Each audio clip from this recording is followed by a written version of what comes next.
क्या होगा अगर आपकी मौत के 3 साल बाद भी आपका फोन लोगों को मैसेज भेजता रहे।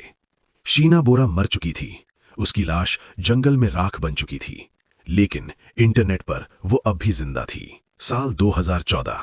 शीना अपने ऑफिस में ईमेल भेज रही थी, अपने बॉयफ्रेंड को ब्रेकअप के मैसेज कर रही थी और अपनी नई जिंदगी के सपने देख रही थी। लेकिन इस पूरी कहानी में एक खौफनाक मोड़ था। शीना की धड़कनें 2012 में ही रुक चुकी थीं। मुंबई की हाई सोसाइटी के लिए इंद्राणी मुखर्जी एक रानी थी। रसूख, पैसा और पावर सब उसके कदमों में था।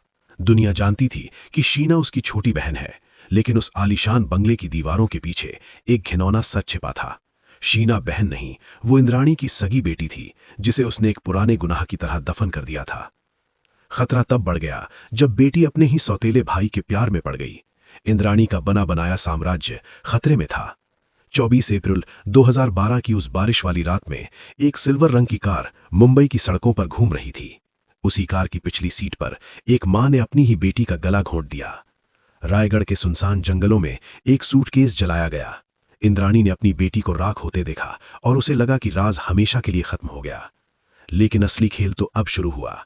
अगले 1000 दिनों तक इंद्राणी खुद एक डिजिटल भूत बन गई।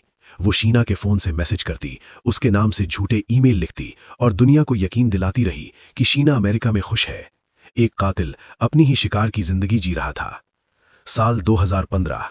एक मामूली हथियार केस में एक ड्राइवर की गिरफ्तारी हुई और उसी के एक इकबालिया बयान ने इस खौफनाक तिलिस्म के परखच्चे उड़ा दिए। दुनिया सन्न रह गई जब हाई प्रोफाइल इंद्राणी मुखर्जी को अपनी ही बेटी के कत्ल के इल्जाम में लोअर पारेल के उसके घर से गिरफ्तार किया गया। इंद्राणी ने सिर्फ शीना का कत्ल नहीं किया था, उसने सालों तक हकीकत को फिर से लिखने की कोशिश की थी। लेकिन रायगढ़ का वो जंगल कभी नहीं भूला। 6 साल से ज्यादा वक्त भाईकला जेल की सलाखों के पीछे गुजारने के बाद इंद्राणी आज जमानत पर बाहर तो है, लेकिन कानून का फंदा अब भी उसके गले में कसा हुआ है।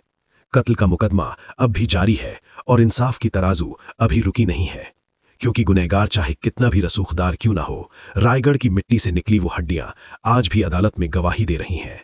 आखिर में मुर्दे अपना रास्ता ढूंढ ही लेते हैं। अगली बार जब आपको किसी पुराने दोस्त का मैसेज आए तो एक पल के लिए ठहर जाना। क्या पता मैसेज भेजने वाला वाकई जिंदा है या नहीं।